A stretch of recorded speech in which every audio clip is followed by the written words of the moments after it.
The first question is for you, Jan. It seemed a lot of people were speaking that you had a chance here to play aggressively on move 20 when you played Rook D1. You played, you could have played the move C4. Did you think about this move, and why did you decide eventually against it? Well, of course, I considered c4 as one of my options, but yeah, somehow the position was that pleasant. It was difficult to choose the type of advantage you want to see at the board. So basically, I think I had some idea of playing some knight f5, queen c1, bishop h6, but it unfortunately didn't work. I mean, move per move, and then I believe okay, c4 was quite principal, but I also had the idea to play c4 after trading away light square bishops. But I mean, once again, yes. So I could play this position with pawn on c5, could play this position with pawn on c3, and speaking about the endgame, I thought it's quite unpleasant. Also move per move, but yeah, somehow it turned out that this passive plan exists, like just knight e8, knight f8, and I believe perhaps I could play h4 instead of knight h5, just to fix h4 and h5 without playing g4. It was probably the smartest try, but anyway, black is very solid. But yeah, speaking about c4 move, of course, it was it deserves attention. Magnus, you must have also seen the move c4. Were you concerned? Yeah. I definitely considered that the main option. I thought everything else was kind of manageable.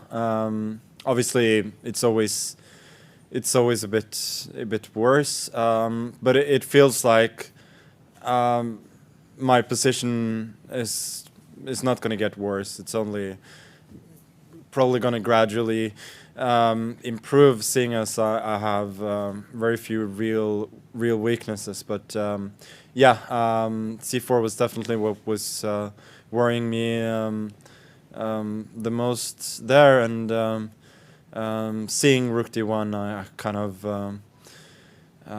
thought that the worst was over.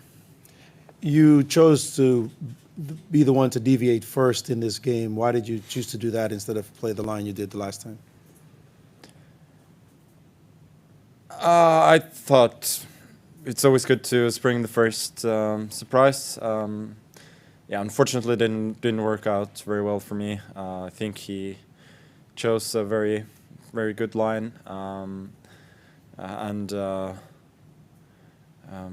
yeah, I actually kind of knew that it's hard to completely equalize in this line. I thought there's limited material and fairly symmetrical, so I'll figure it out if it comes to that. But yeah, it was a little bit more unpleasant than I'd hoped.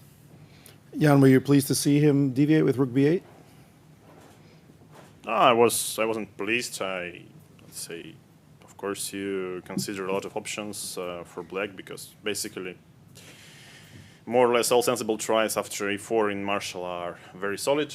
So okay, rook b8 is one of most solid perhaps, but yeah, black somehow should come up with some precise moves afterwards. But yeah, I guess Magnus didn't manage to make all moves into the right order, so that's why okay, this opportunity of c4, for example, existed. But I mean, once you see Spanish game, you already know not so pleased, yeah.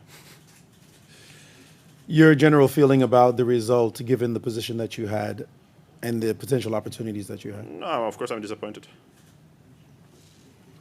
Magnus, same question. No, it's okay. Obviously, I'm not thrilled with the game where I just had. Yeah, I don't think I'm well. Unless you count rook a2, rook a1 at the end, I didn't make a single active move. So that's not ideal. Doesn't win you many games, but the result obviously is fine.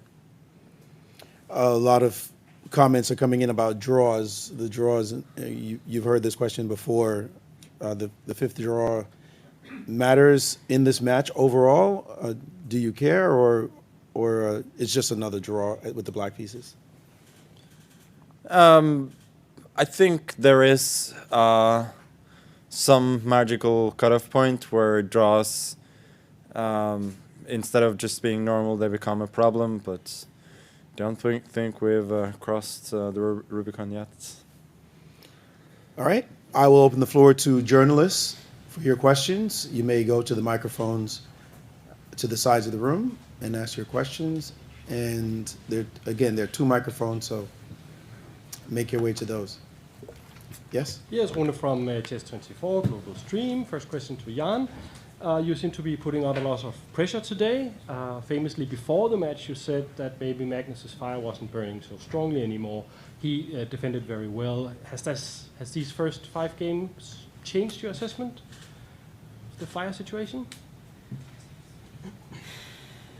Well, to be honest, I don't remember if I say something like this. Yeah, but I mean, of course, he plays extremely well, and I mean, today it's basically not about him defending well, but me, using all the opportunities I had.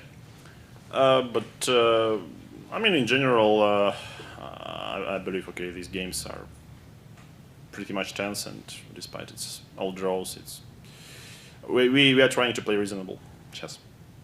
Yeah, of course, a big fight. And similar question to Magnus. Before the match, you said that maybe Dingley-Renner Caruana could be a bigger challenge. But after these 5 games and struggling a bit today, has that changed your assessment of your opponent?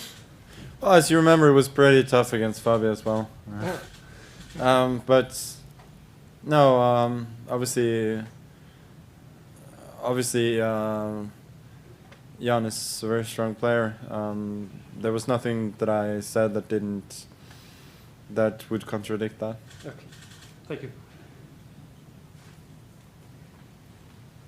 Mike Klein with Chess.com. My question is for Jan Nepomniachtchi. Comparing today's round to round 2, when you had some chances in that game, it looks, just by judging by your body language, that you're a little more disappointed today than about round 2.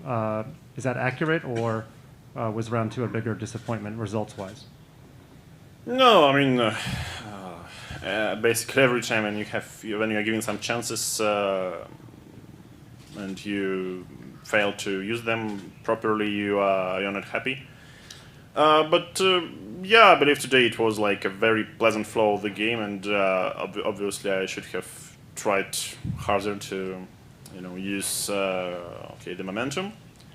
But I mean, in the game too, by the way, I'm not sure that humanly it was like that obvious. That I mean, every time it seemed like perhaps Black is rock solid in an exchange up, but in fact I think White had quite nice playing compensation. Question to Magnus. When Jan had his knight on f5, you had a chance to play h5 with the idea of g6 to get the knight out, but you went for f6, and Jan, you did not stop the idea with g4. You also played f3, and both of you were not afraid of this h5 g6 idea, or you didn't consider that as? Yeah, that's very, very good point. I thought concretely f3 was threatening knight takes d6 or knight f takes d6, and I could not go knight d6 anymore because the pawn was not hanging on e4, and I simply considered knight d6 to be a positional threat. I thought I needed to exchange to be able to recapture with the knight, and that's why I thought that was more important than not allowing h4, h5. And besides, I'd kind of already envisioned the fortress that I had in the game, where I just exchange one knight, put the bishop on f8, and then just do nothing. Maybe in the end game, I can actually exchange rooks as well. Probably that's the case. But I just thought that I had a nice fortress there. I assume after h5, after h5, knight takes d6, I'm probably fine as well. But it would pose me different kinds of problems, and I didn't want to give him the chance to sort of change the flow of the game and the character of the position. Your thoughts about h5? Yeah. No, that's I think what Magnus said is correct, and at least I thought like this 96 and if you take the knight, then okay, 97, 96 ideas would be very annoying. And once my rook enters the 7th rank and there is Nepo on c7, if it moves to d6, then it becomes, I would say, practically unpleasant for black. But I mean, of course, I think there is enough resources to defend this position as well. But yeah, I believe f6 is a very smart move. But yeah, once again, I would surely love to play h4, h5 without playing g4 to cover a 4 square and also have this g3 f4 breakthrough idea. But yeah, perhaps I didn't work hard enough to find a way to proceed. Thank you. Ole Kristianström, VG Norway. Question for Jan Alexandrovich. I feel a lot of people will say that you have changed your style of play since the candidates or something. Do you agree? What is your view on this? And is that the way of winning a world championship? Well, I basically don't know what to answer because, well, it might seem that, okay, my style has changed a little bit, but in general, I'm, just as previously, I'm trying to play some good moves and, both some problems. So perhaps my opponent, feels some pressure and makes mistakes. And I guess that's it. But in general, I think that's how you try to play chess. Yeah, you try to play well. And I mean, if you play well, then you have some chances for sure.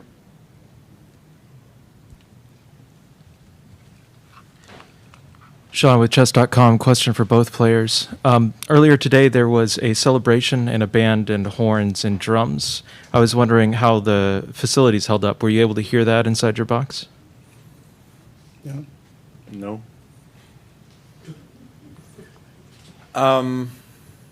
No, I didn't hear anything, and I don't think the celebration was about the game. Wait, it was about your birthday.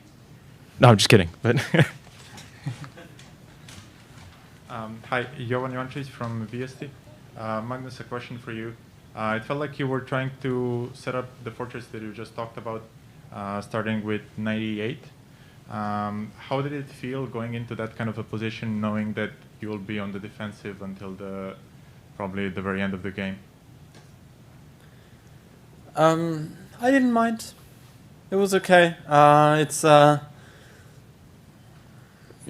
perverse kind of taste to like defending these positions, but I do enjoy it from time to time.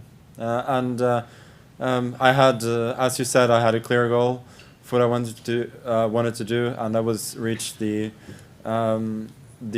fortress that I had in the game, and in that sense, it was job well done, and that was definitely satisfying.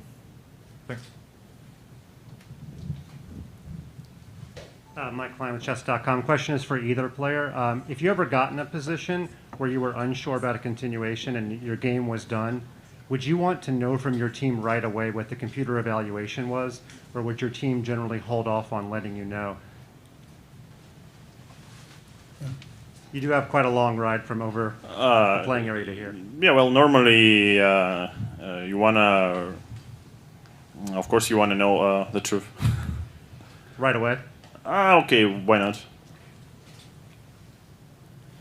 Yeah, I think it depends on the situation, but in general, you're gonna find out anyway. So it's better if somebody from the team lets you know. Hello, Jan and Magnus. Great game today, another draw. Who would have guessed? My name is Andrea, reporting from Botez Live.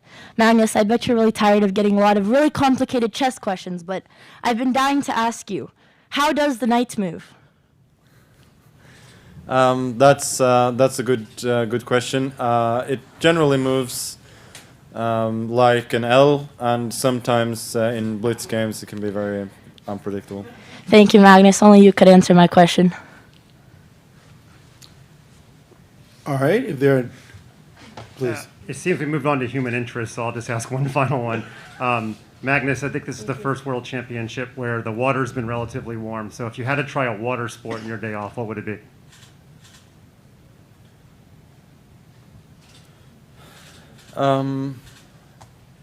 Probably just go out on a boat and relax. Otherwise, I like the, what's it called? The tube, where you just sit on the back and you're dragged and you try to hold on. Water skiing is okay, but it's kind of easy. And I'm still trying to master wakeboarding. Jet skis are that's too much speed for me. If there are no more questions, I will continue along the whimsical vein of the last couple of questions from FeedHS. If you want to ask any questions, you can tweet on @FeedHS. And King Hunter is asking a question to Magnus, but I will extend it to both players, starting with you, Jan. Just in case you have a time traveler machine, what changes would you like to make in your chess career? Start working earlier.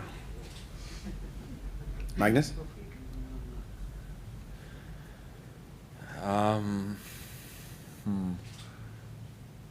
No, there were a couple of, I don't know. I mean, there were a couple of moments that I could have changed, but I've had so much good fortune that I don't think I would have changed anything and risked a butterfly effect. That concludes the press conference. Tomorrow is the 50th anniversary of the United Arab Emirates. It is the Golden Jubilee. It will be a day off. Enjoy the day, everyone. It should be a fantastic festival. And we will resume the day after tomorrow at 16:30 for Game 6. Thank you and have a good night.